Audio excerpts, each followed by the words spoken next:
31 al 34. Estamos estudiando el quinto punto de la Confesión Bautista de Fe de 1689, que es sobre la divina providencia.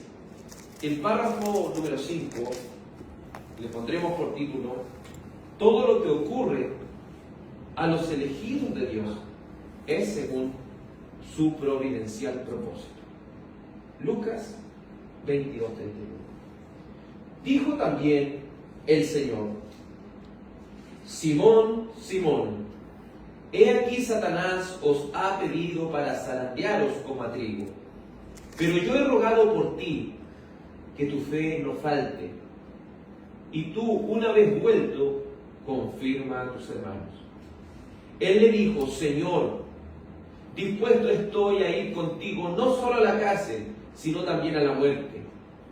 Y él le dijo: Pedro, te digo que el gallo no cantará hoy antes que tú niegues 3 veces que me conoces.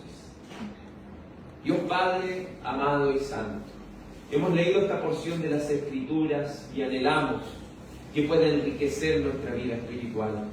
Anhelamos, Señor, que con sabiduría y entendimiento podamos comprender, Señor, con claridad lo que tú tengas que decirnos, Señor, en este día. Te suplicamos, Señor, que nos muestres a través de las Escrituras lo importante y lo esencial que es tu providencia para nuestras vidas. Aún en la tentación, Señor, tu divina providencia se mueve en los escogidos, proveyendo gloria a tu nombre, proveyendo beneficio espiritual a nuestra vida. Te suplico y te ruego, oh Dios de nuestra salvación, que nos permitas, Señor, estudiar esta palabra en el nombre de Jesús. Amén. Amén, Señor. Como le dije anteriormente, estudiaremos el párrafo número 5 sobre la divina providencia. Y dice así el párrafo número 5. El Dios sapientísimo, justísimo y clementísimo a menudo deja por algún tiempo a sus propios hijos en diversas tentaciones y en las corrupciones de sus propios corazones, a fin de disciplinarlos por sus pecados anteriores o para revelarles, la fuerza oculta de la corrupción y el engaño de sus corazones, para que sean humillados y para llevarlos a una dependencia de Él más íntima y constante para su apoyo y para hacerlos vigilantes contra todas las ocasiones futuras de pecado y para otros fines santos y justos. Por consiguiente, todo lo que ocurre a cualquiera de sus elegidos es su designio y para su gloria y para el bien de ellos. Si hay algo que debemos entender, y a veces vemos la tentación solamente como una mala herramienta, o vemos la tentación como algo malo que sucede a nuestras vidas, pero si hay algo que podemos aprender por medio de las Escrituras, es que cuando Dios, por medio de su providencia, usa la tentación para su gloria, usa la tentación para enseñarnos algo, usa la tentación para mostrar nuestra vida espiritual y para que podamos tener una relación más íntima y más estrecha con Él. Es importantísimo tener claro que esta declaración de fe, pues solo así podemos tener la claridad cuando nos hallemos en diversas pruebas. ¿Por qué es necesario entender esta declaración de fe? Porque la única manera que entendamos por qué estamos en diversas pruebas, para que tengamos la claridad cuando andemos en valles de soplo de muerte, para que tengamos confianza cuando nos hallemos en tentación. Porque en la oración que Dios nos enseñó, nos dijo, en la petición, ¿cierto?, del Padre nuestro, no nos metas en tentación. No nos metas en tentación como lo estudiamos hace muchos años atrás. En el Padre nuestro, si hay algo que quiere transmitirnos, no es que el Señor sea quien nos mete en la tentación, sino que Él tiene el control sobre la tentación. Y Él es el único que puede guardarnos de ella. Él es el único que puede utilizar esa situación que para nosotros pareciera ser adversa o mala para su gloria y para nuestro beneficio espiritual. Por eso entendemos como Santiago capítulo 1 versículo 13 dice: el Señor no tienta a nadie, porque Él no es tentado por el mal, ni puede serlo tampoco, sino que cada uno es tentado cuando de su propia concupiscencia es atraído y seducido. Cada uno de nosotros es tentado de acuerdo a nuestras propias debilidades. Pero entendamos una cosa: el Señor usa la tentación para enseñarnos cuál es la realidad de nuestro pecado. El Señor muchas veces usa la tentación también para humillar nuestra soberbia y nuestro orgullo. El Señor usa la tentación para que nos volvamos siervos vigilantes, para que no entendamos de mala manera que siempre vamos a llevar una vida sin sobresaltos o sin dificultades. Si hay algo que nos enseña 1 Corintios capítulo 10 versículo 13, una cosa: que el Señor no va a permitir que seamos tentados más allá de lo que podemos soportar. Eso tiene estrecha relación con la petición del Padre nuestro: no nos metas en tentación, porque el que tiene el control aún sobre la tentación es Dios. Y si la ha permitido para su gloria, y la ha permitido también para dejarnos una enseñanza. Como dijimos, parte diciendo el párrafo número 5 de la confesión de fe: el Dios sapientísimo, justísimo y clementísimo a menudo deja por algún tiempo a sus propios hijos en diversas tentaciones y en las corrupciones de sus propios corazones. Los escritores de esta confesión obviamente se han basado en las Escrituras. Y hemos visto siervos desde el principio, como Adán y Eva, siendo tentados. Hemos visto a Noé, a Abraham, y así podemos ver a Jacob, a David, a José. Y sería innumerable mostrar cómo el Señor utilizó la tentación, como providencialmente la utiliza para su gloria y para beneficio de los santos. Entonces, los escritores de la confesión se anticipan por si de alguna manera una persona pudiese decir: pero a lo mejor el Señor puede estar equivocado al permitir esto en mi vida. Pero aquí la declaración dice: el Dios sapientísimo, es decir, está elevando la sabiduría de Dios a un nivel superlativo. Si Dios ha permitido la tentación, es porque Él sabiamente lo ha declarado así. Es porque en su decreto sabiamente Él lo ha permitido y providencialmente lo está utilizando para su gloria. Nunca pudiésemos cuestionar a Dios en su sabiduría, porque Él siempre tiene la razón. ¿Qué dijo el apóstol Pablo en su carta a los romanos con respecto a esta sabiduría de Dios? Sino como algo insondable, como algo que muchas veces está fuera de nuestro entendimiento. Pero si hay algo que debemos estar seguros es que todo esto resultará en su gloria y en su honra. Pero la declaración no solamente apela a la sapientísima sabiduría de Dios, sino también a su justísima. También, ¿cierto?, a la justicia de Dios elevado también a un nivel superlativo. Nunca podríamos decir: es injusto o injustamente estoy padeciendo esto, injustamente estoy pasando por esto.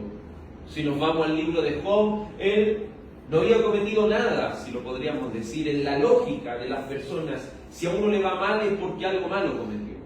Pero Dios aún puede enviar la tentación, cuando no es solamente para corregir nuestro pecado, sino para mostrarnos también que Él tiene el control soberano sobre todas las cosas. Si hay algo que nos enseña en estos libros de sabiduría, como Eclesiastés y Job, que no necesariamente por hacer las cosas bien nos va a ir bien. También el Señor puede providencialmente usar de la tentación para nuestro beneficio. Pero siempre Dios va a ser justo. O O si no, por el contrario, Job nunca hubiese dicho, mi mano pongo sobre mi boca, y con la otra la sigo tapando. Una vez hablé, pero ahora sé que el Señor todo lo puede. Ahora sé que el Señor tiene el control absoluto de todas las cosas. Y en tercer lugar, apelan a que Dios es clementísimo. Es decir, la clemencia de Dios es elevada nuevamente a un nivel superlativo que nos indica que Dios aún es movido a la compasión en nuestros momentos más difíciles. Eso podemos verlo en Éxodo capítulo 2, versículo 24, cuando por voluntad de Dios el pueblo de Israel estaba gimiendo en aquel Egipto, por aquella injusticia y por aquella tentación que ellos mismos estaban viviendo. Ellos gimen a Dios y Dios se acuerda del pacto que le había hecho a Abraham. Vemos entonces que aún en medio de todas estas cosas Dios es clemente y Dios beneficiará nuestras vidas, pero no sin antes traer gloria a su nombre.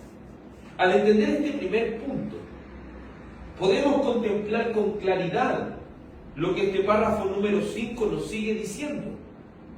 Así como hemos dicho que Dios, el Dios sapientísimo, justísimo y clementísimo, a menudo deja por algún tiempo a sus propios hijos en diversas tentaciones. Al decir a menudo, obviamente si usted es un estudioso de la Biblia se va a dar cuenta que de Génesis a Apocalipsis muchos de los siervos de Dios fueron expuestos a la tentación, fueron expuestos a diversas pruebas, fueron expuestos a diversas corrupciones para Dios mostrar, ¿cierto?, su gloria a través de todas estas cosas. Si vamos al libro de Mateo, por ejemplo, capítulo 4, versículo 1, vamos a ver que es el mismo Espíritu Santo llevando al Señor al desierto. Y añade y dice, para ser tentado. Entonces nos damos cuenta que el Señor tiene el control sobre la tentación, el Señor permite la tentación, pero no tentando a nadie, sino que en este caso quien hace todo este trabajo sucio es el enemigo. Y también el enemigo no obliga a nadie, sino que cada uno es atraído por su propia corrupción. Vemos también en el libro de Job, cuando el Señor permite la tentación sobre Job. Permite esta tentación sobre este hombre. Y como decíamos el día domingo, ser entregado a Satanás, cuando los escogidos son entregados a Satanás, siempre es con un beneficio. Siempre es con un propósito soberano de Dios que resultará en su gloria. Hemos visto como Pedro, como aún el mismo apóstol Pablo, y así diversos amados en el Señor tuvieron que experimentar por algún tiempo estas diversas tentaciones. Vamos a Segunda de Crónicas, capítulo 32. Segunda de Crónicas, capítulo 32. Es importante que conozcamos las Escrituras, que nos familiaricemos con ellas, porque se nos viene a la mente al analizar todas estas cosas, tantos textos, tantos ejemplos que hay en la palabra de Dios. Segunda de Crónicas, capítulo 32. Hemos visto que Ezequías era uno de los reyes más estables y más apegados a las cosas de Dios. Vemos cómo el Señor pudo librar a Ezequías de enfermedades. Pudo librarlos también de Sennacherib, después de que Asiria pudo asolar y llevar cautivo al reino del norte. Pero también podemos ver por medio de las Escrituras que el Señor, haciendo uso de la tentación, puede también mostrar el pecado que había en el corazón. Puede mostrar las diversas corrupciones que hay en los propios corazones. Veamos lo que dice Segunda de Crónicas, capítulo 32, versículo 31. Dice así la palabra del Señor. Segunda de Crónicas, capítulo 32, versículo 25, perdón. Dice así: mas Ezequías no correspondió al bien que le había sido hecho, sino que se enalteció su corazón y vino la ira contra él y contra Judá y Jerusalén. Pero Ezequías, después de haberse enaltecido su corazón, se humilló él y los moradores de Jerusalén, y no vino sobre ellos la ira de Jehová en los días de Ezequías. ¿Cómo fue permitida por algún tiempo esta tentación y esta dificultad sobre este hombre? Fue permitido porque después que el Señor había sanado la enfermedad de este hombre viene y se enaltece, se enorgullece su corazón. El Señor permite estas cosas, no para tentar a alguien, sino que para mostrar lo que hay en el corazón de cada uno de nosotros.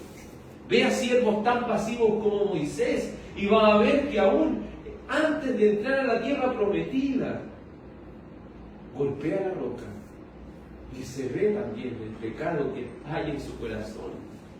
El Señor usa de las diversas tentaciones para humillar nuestro orgullo, para humillar nuestra soberbia, para humillar nuestra corrupción y hacernos volver al Señor. Por eso el Señor no solo nos deja por algún tiempo en diversas tentaciones, sino también en las corrupciones de nuestros propios corazones, para conocer lo que hay dentro de nosotros. También vemos en 2 de Corintios capítulo 12, versículo 7, cómo el apóstol Pablo, siendo entregado también a Satanás en esta tentación, es para la gloria de Dios y para el beneficio de la vida espiritual del apóstol Pablo. Dice 2 de Corintios 12, 17. 2 de Corintios capítulo 12, versículo 7.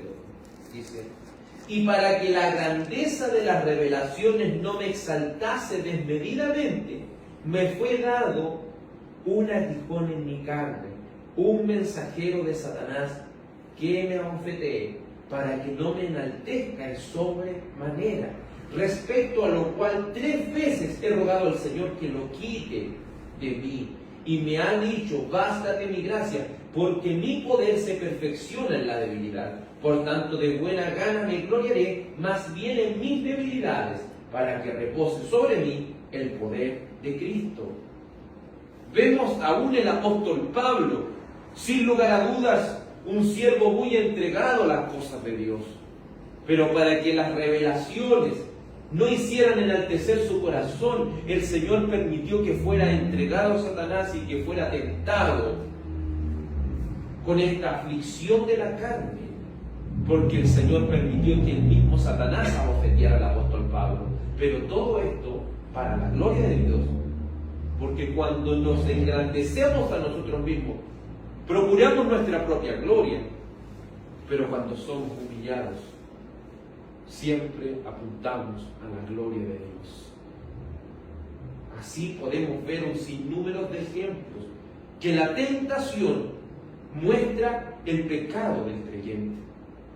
Muchas veces es usada providencialmente para ver el estado de nuestra salud espiritual.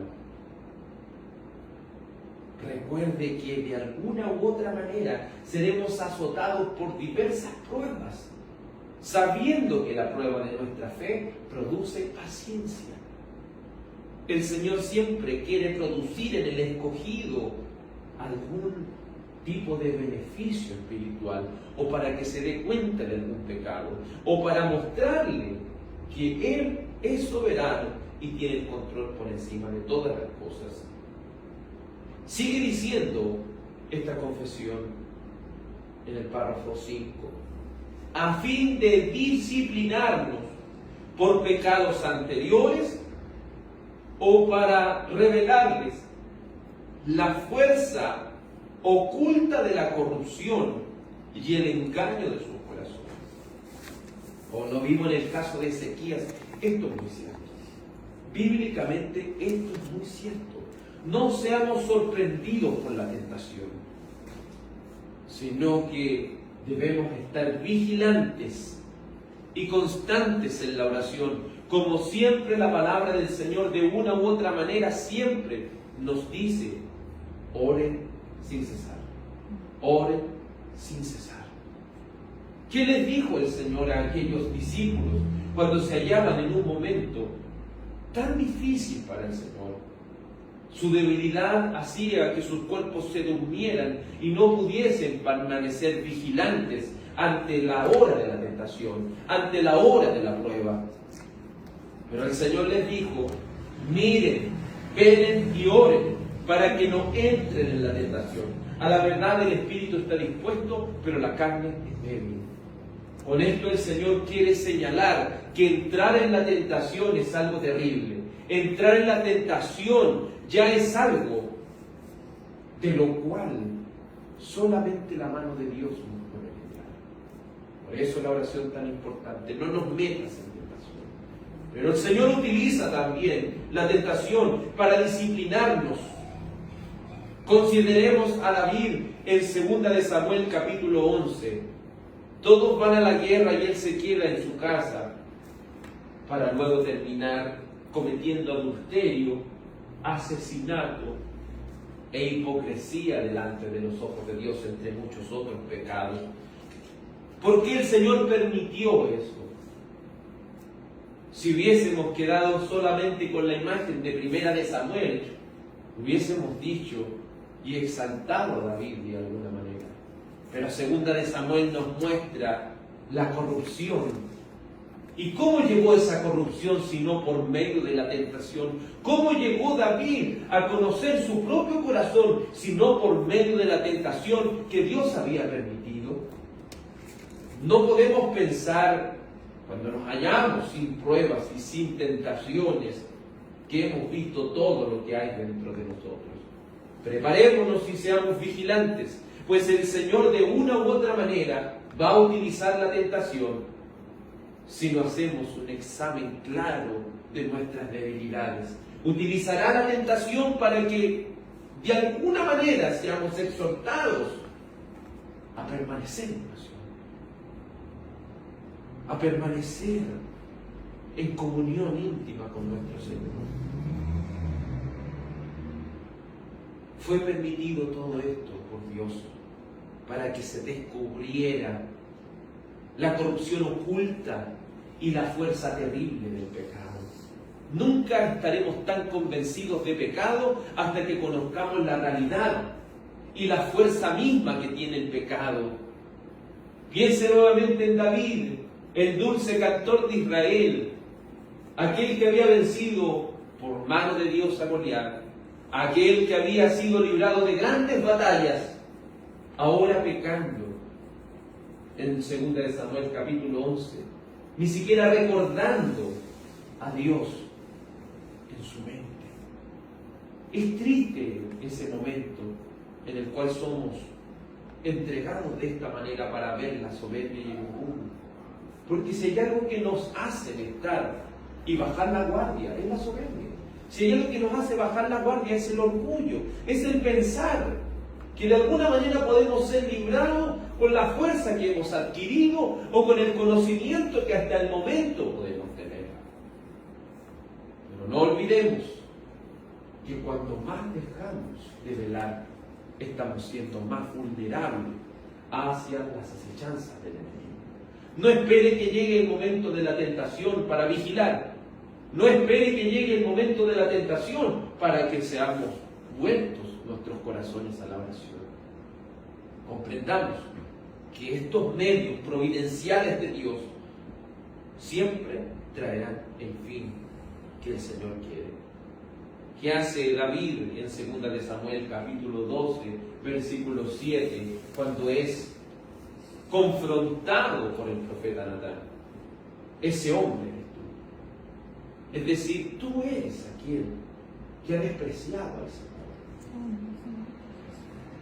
Eso llevó a humillar a David.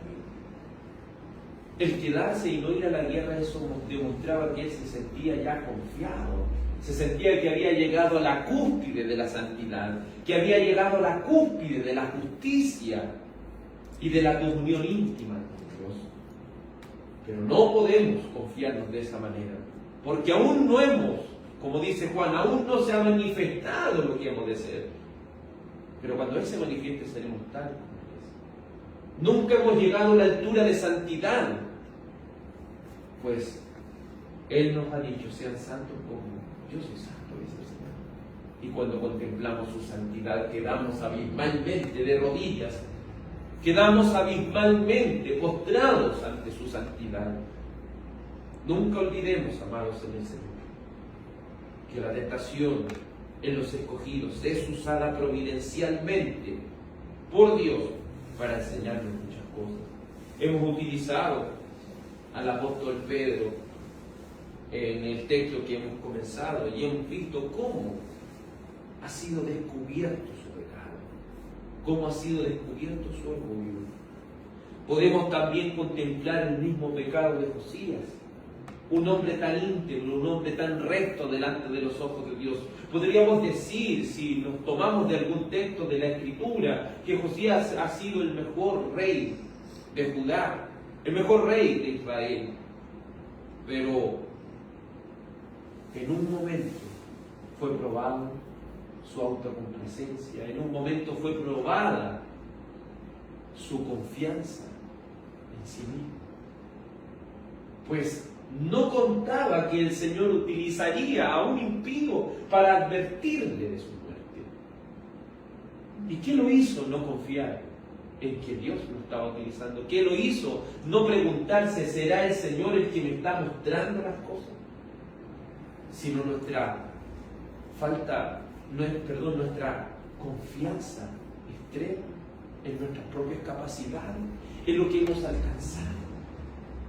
Contempla, Josías hizo grandes reformas, pero cuando llegó el momento, terminó pecando de la misma manera. Pero ¿qué es lo que quiere conseguir el Señor sino mostrarnos quiénes somos? Que mientras estemos en este cuerpo, aún no hemos terminado la batalla. No debemos olvidar lo que el libro de los Hebreos nos enseña, que aún no hemos resistido hasta la sangre en nuestra batalla con el pecado. Esto no ha terminado, amados. Debemos entender que el Señor descubre el engaño de nuestro corazón. Como bien nuestro hermano Cristóbal citaba acerca de nuestro corazón y su engaño. No pretendamos nunca confiar en nuestro corazón, porque nuestro corazón es engañoso. En tercer lugar, nos sigue diciendo esta declaración de fe en el párrafo 5 sobre la providencia de Dios. Para que sean humillados. ¿Cuál es el propósito de que el Señor permita las diversas pruebas y las tentaciones en los escogidos? Sino para que sean humillados y sean llevados a una dependencia de Él más íntima y más constante. Nuevamente, si es un estudioso de la palabra del Señor, va a poder recorrer en su mente que esto es cierto, que esta es una declaración bíblica. Porque hay algo que el Señor siempre humilla, y en nuestro orgullo, en nuestra autocomplacencia, en nuestra manera de ser autodependientes.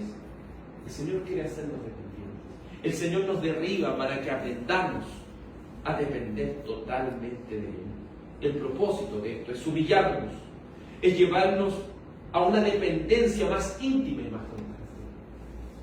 Nunca estemos convencidos de que somos totalmente dependientes de Dios, porque cuando estamos pensando eso, de alguna manera ya tenemos una autocomplacencia.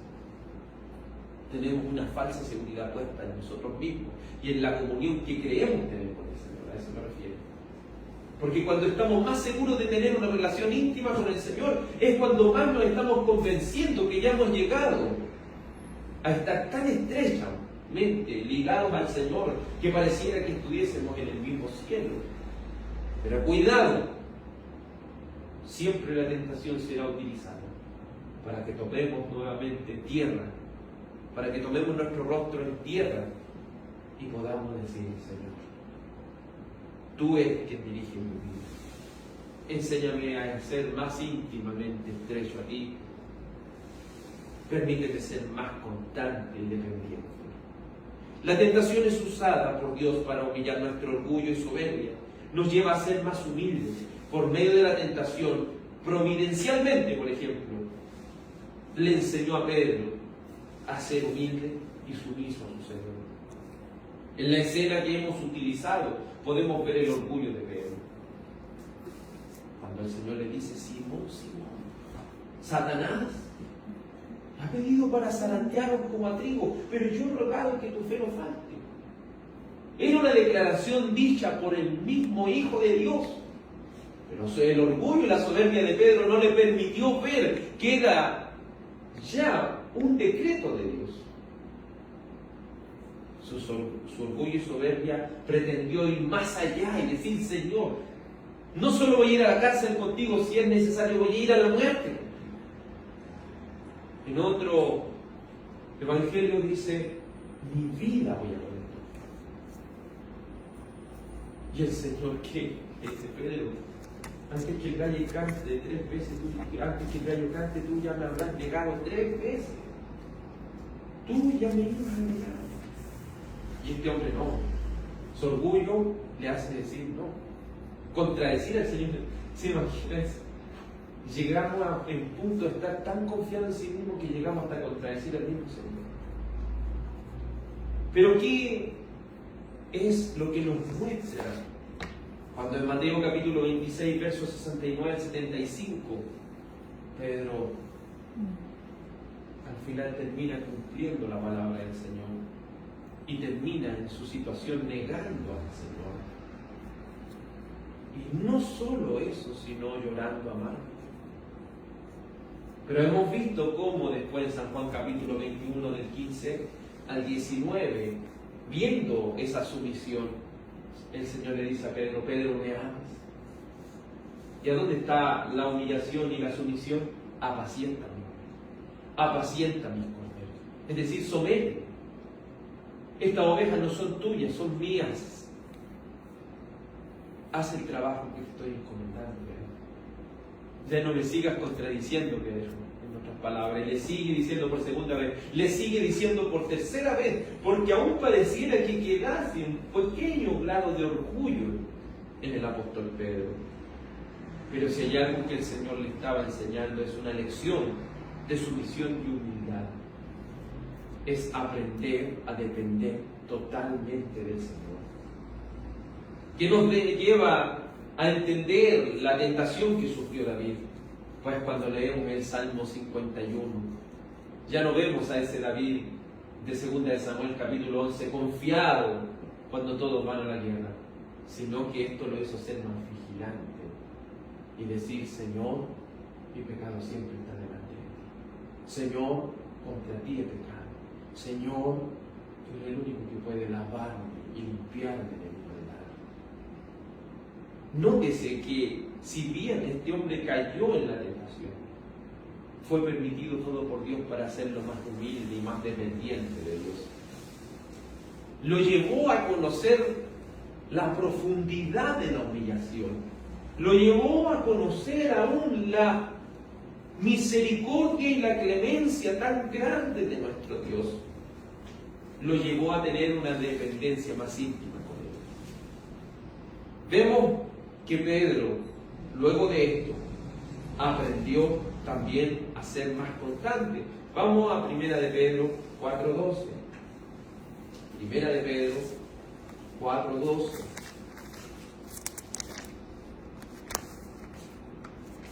Pedro ya más maduro y más dependiente del Señor después de estas diversas pruebas que han venido sobre su vida, no confiado, sino como un siervo vigilante, puede escribir en la 1 de Pedro capítulo 4 versículo 12 así: amados, no os sorprendáis del fuego de prueba que os ha sobrevenido, como si alguna cosa extraña os aconteciese, sino gozaos, por cuanto sois participantes de los padecimientos del Cristo, para que también en la revelación de su gloria os gocéis con gran alegría. Este es Pedro. Este es Pedro que cobardemente negó al Señor. Este es Pedro que había contradecido al mismo Señor.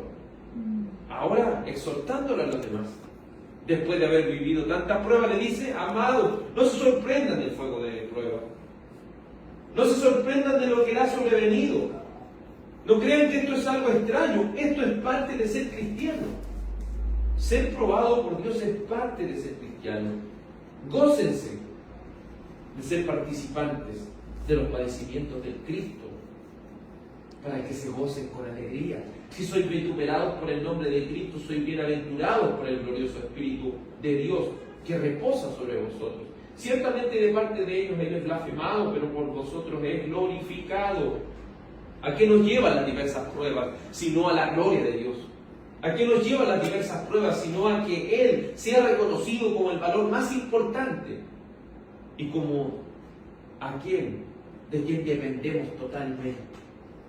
Así que ninguno de vosotros padezca como homicida o ladrón o malhechor o por entretenerse en lo ajeno. Pero si alguno padece como cristiano, no se avergüence, sino glorifique a Dios por ello. ¿Qué aprendió Pedro acerca de la tentación? ¿Qué aprendió Pedro? Sino a cerrar su boca y aprender a depender de Dios. Y a entender que todo lo que estaba viviendo es para la gloria de Dios. Es para la gloria de Dios. Todas las cosas no tienen que ser movidas para buscar nuestra propia gloria, sino la gloria de Dios. Si hemos apartado nuestro tiempo para estar en este lugar, no es para agradar a las personas, sino es para la gloria de Dios. Es para que aprovechemos este momento para reconocer que Él es el valor más importante de nuestras vidas. Y eso no solamente se consigue hablando, sino poniéndolo por obra, sino evidenciándolo en nuestro diario vivir, sino mostrando esa necesidad urgente que tenemos de llevarle gloria a su nombre. En cuarto lugar, nos sigue diciendo esta confesión de fe, para hacernos más vigilantes contra todas las ocasiones futuras de pecado y para otros fines santos y justos. ¿Cuál es el fin de todo esto? ¿Cuál es el fin de que venga la tentación a nuestras vidas? Sino el hacernos más vigilantes, el hacernos más sobrios, para que podamos permanecer con nuestros sentidos alerta y decir, ¿dónde será? ¿Dónde vendrá nuevamente la tentación? Nótese que en Lucas capítulo 4, cuando el Señor fue tentado por el diablo, no dijo que esa sería la última tentación, sino que dijo se apartaría por un tiempo. No nos confiemos, amados. Si hemos sido azotados por diversas pruebas, debemos mantenernos vigilantes. Por eso, la primera de Pedro, capítulo 5, versículo 8, ya había aprendido Pedro esta lección. Y puede decir ahora con confianza, sean sobrios y velen, porque vuestro adversario, el diablo, como león rugiente anda alrededor vuestro, buscando a quien devorar. Anda el enemigo buscando a quien devorar. Anda ahí al acecho. ¿Y quién lo ha permitido? El Señor. Al cual resistid firmes en la fe, sabiendo que los mismos padecimientos se van cumpliendo en vuestros hermanos en todo el mundo. Entonces el Señor permite la tentación para que velemos. Porque si no diríamos, soy salvo por gracia, me quedo en mi casa esperando la muerte, porque ya soy salvo. El Señor necesita mostrarnos cada vez nuestra pecaminosidad para que no entremos en ese orgullo y en esa soberbia de creer que ya estamos listos, en el sentido de haber alcanzado ya una santidad que nos haga merecedores de esta salvación. David, al luchar contra el pecado, se volvió un hombre más vigilante. Pues, si vamos al Salmo 19, verso 12, hace énfasis en algo muy importante.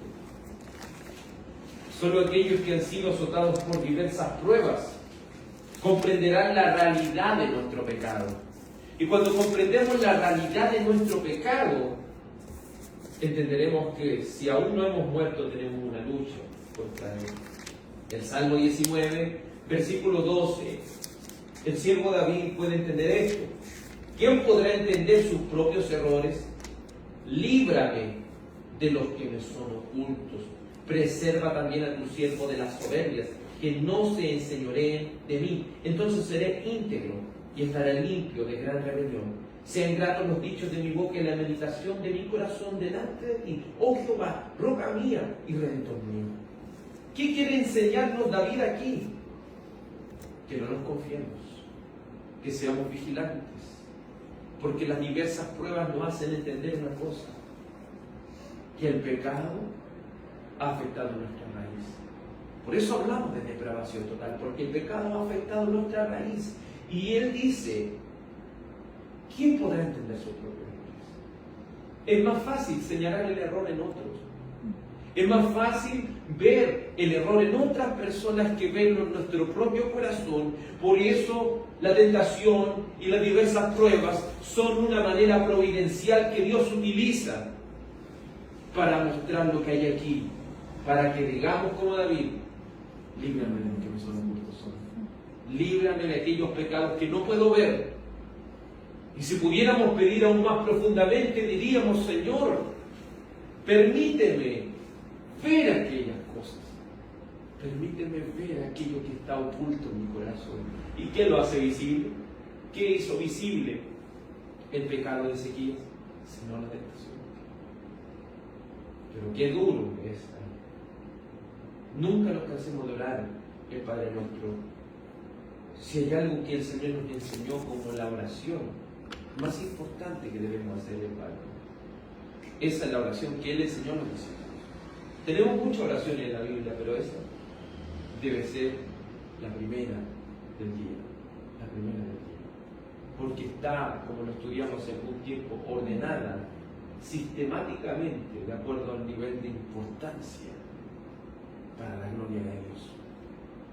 Y una de ellas es, no nos meta en tentación. Señor, tú tienes el control de la tentación.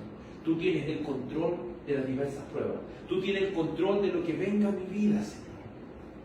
Pero líbrame de los pecados ocultos. Y se fija que el pecado siempre va acompañado de la soberbia, porque la soberbia nos hace confiarnos de una manera tan falsa. Nos hace confiarnos. Porque si la soberbia se enseñorea de nosotros, estaremos perdidos. Pero necesitamos la integridad. Necesitamos la limpieza, la pureza. Y solamente eso se puede ejercitar cuando en nuestra meditación esté la palabra de Dios. Necesitamos en medio de la tentación que la palabra de Dios sea nuestra meditación. Para que, como José, cuando entró en la tentación, podamos decir, ¿cómo he de pecar contra Dios? ¿Cómo he de pecar contra Dios? Debiese ser esa nuestra meditación. Solamente la meditación en los dichos del Señor, la meditación en sus promesas, la meditación en su palabra, la meditación en su corrección, la meditación en su ley, nos puede mantener vigilantes y sobrios en nuestra lucha contra el pecado. Porque el propósito, o uno de los propósitos de que el Señor permita providencialmente la tentación, y no olvidemos que providencial viene de proveer, viene de provisión. Y solamente creemos que las provisiones son cuando nos llega pan a la casa, cuando nos llega un trabajo, cuando nos llega que la familia esté bien de salud. También el Señor quiere beneficiar por medio de su providencia en nuestra vida espiritual, pero todo esto con el fin de su gloria. Analicemos Primera de Reyes 20:13 para que completamos con profundidad por qué es necesario que estemos vigilantes. Por medio de esta historia podemos entender que debemos ser vigilantes. Muchos de nosotros conocemos a Acab, el séptimo rey de Israel, de este reino dividido. Y este hombre en algún momento fue librado por el Señor. El Señor quería librar a su pueblo y dice, Primera de Reyes, capítulo 20, versículo 13. En una de estas batallas dijeron, y aquí un profeta vino a Acab, rey de Israel, y le dijo, así ha dicho Jehová, ¿has visto esta gran multitud? He aquí yo te la entregaré hoy en tu mano, para que conozcas que yo soy Jehová. Y respondió Acab, ¿por mano de quién? Él dijo, así ha dicho Jehová, por mano de los siervos, de los príncipes de las provincias. Y dijo Acab, ¿quién comenzará la batalla? Y él respondió: tú. Entonces él pasó revista a los siervos de los príncipes de las provincias, los cuales fueron 232. Luego pasó revista a todo el pueblo, a todos los hijos de Israel, que fueron 7,000. Y salieron a mediodía, y estaban Ben-Hadad bebiendo y embriagándose en tiendas, él y los reyes, los 32 reyes que habían venido en su ayuda.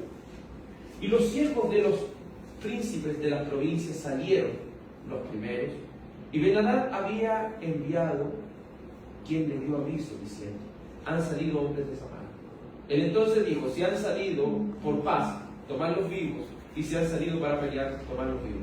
Salieron pues de la ciudad los siervos de los príncipes de las provincias, y en pos de ellos el ejército, y mató cada uno al que venía contra él. Y huyeron los sirios, siguiéndole los de Israel.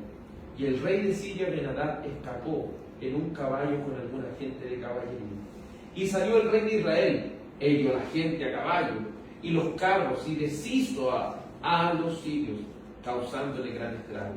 Vino luego el profeta al rey de Israel y le dijo: ve, fortalécete, considera y mira lo que hagas, porque pasando un año el rey de Siria vendrá contra ti. Si hay algo que podemos entender por medio de esta historia que acontece con Acab, podemos ver su confianza. Si el profeta le dijo que el Señor le iba a dar la victoria, él va. Pero podemos ver en el verso 21 que sale Acab, hiere a la gente de caballo, los carros, y deshizo a los asirios, causándole gran estrago, para que el profeta le dijera en el verso 22 eso. ¿Qué es lo que causó esa victoria en Acab? Sino una falsa esperanza y una falsa confianza. Es como aquel que vence la tentación y es como que él está luchando y como que estuviera diciendo: ¿viste que esto fue por la oración? Si no hubiera sido por mi oración, ¿a dónde estaría? Si no hubiera sido por mi entrega a las cosas de Dios, ¿a dónde estaría? Si no fuera por mi lectura, si no fuera por entregarme al estudio de la palabra, ¿dónde estaría? Y uno piensa que ya ha llegado a la cúspide y ha dicho: vencida. Pero ahí viene la exhortación, dice: vino luego el profeta. Inmediatamente viene el profeta y le dice: ve, fortalécete, considera y mira lo que haga, porque pasado un año el rey de Siria vendrá sobre ti. No te confíes porque ya venciste por medio de Dios la tentación. No te enceguezcas en la victoria que quizás has obtenido de algún pecado que el Señor te ha permitido ser librado. No te jactes de aquello que ha salido victorioso. Porque cuando estamos jactándonos y estamos ya levantando la bandera en señal de victoria, el enemigo puede estar ahí, viéndonos cómo estamos desconfiados. Pero ¿qué debemos hacer? Sino lo que el profeta le aconsejó: ve, fortalécete y considera y mira lo que hagas. Debemos mirar que aún no estamos protegidos totalmente.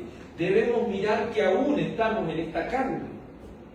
Aún estamos con estas pasiones que batallan contra el cuerpo. Aún estamos luchando con nuestro orgullo. Aún estamos luchando con nuestra soberbia. Aún estamos luchando cada día con los diversos pecados y tentaciones que tenemos cada uno de nosotros.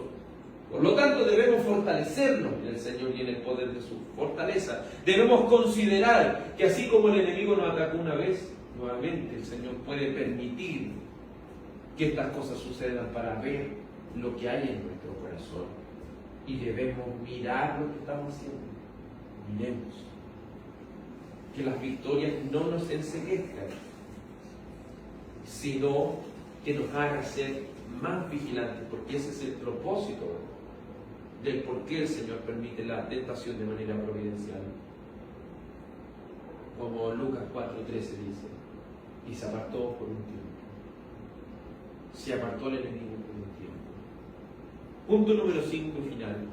Por consiguiente, todo lo que ocurre a sus elegidos es por nuestro bien.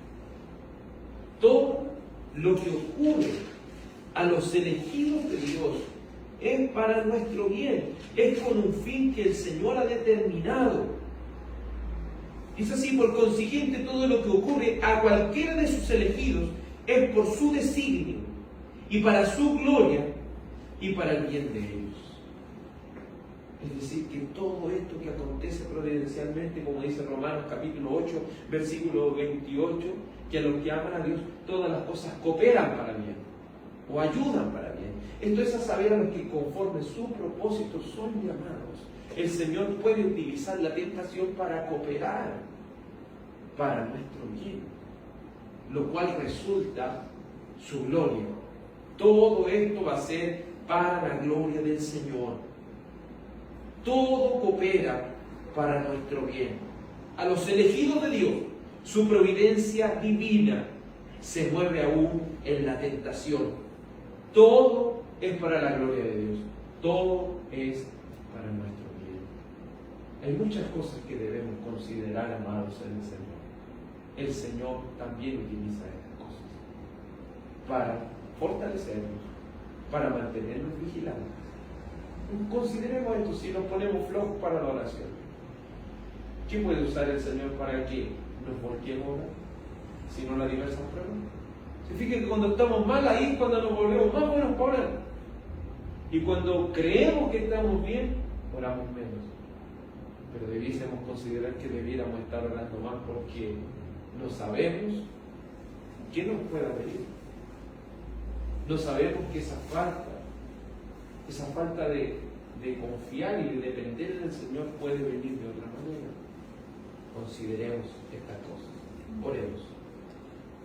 Dios Padre, te damos gracias porque por medio de las Escrituras nos has ido enseñando, Señor, cómo la divina providencia suya se va moviendo aún a través de la tentación, la cual tú permites, Señor, que suceda en nuestras vidas.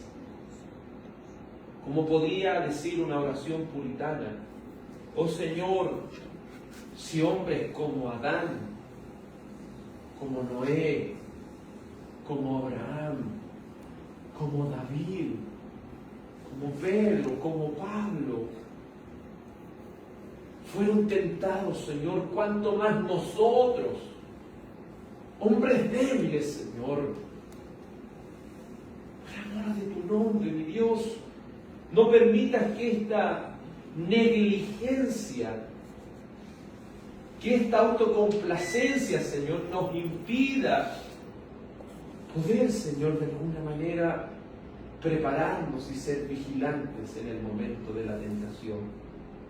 Padre Santo y Celestial, Señor, permita que para tu gloria todas estas cosas vayan sucediendo. Que para tu honra, Señor, todas estas cosas vayan pasando en nuestras vidas. Para que tú seas reconocido, Señor, como el único Dios verdadero. Para que tú seas reconocido como el solo soberano Dios a quien servimos. Gracias por tu divina providencia. Gracias, oh mi Dios, por tu provisión. Te ruego, Señor amado, que tu gracia, tu paz y tu bendición sea sobre cada uno de nuestros amados en el Señor. Iglesia del Señor sea bendecida en el nombre de Jesús. Amén. Que el Señor te bendiga y que tenga una muy buena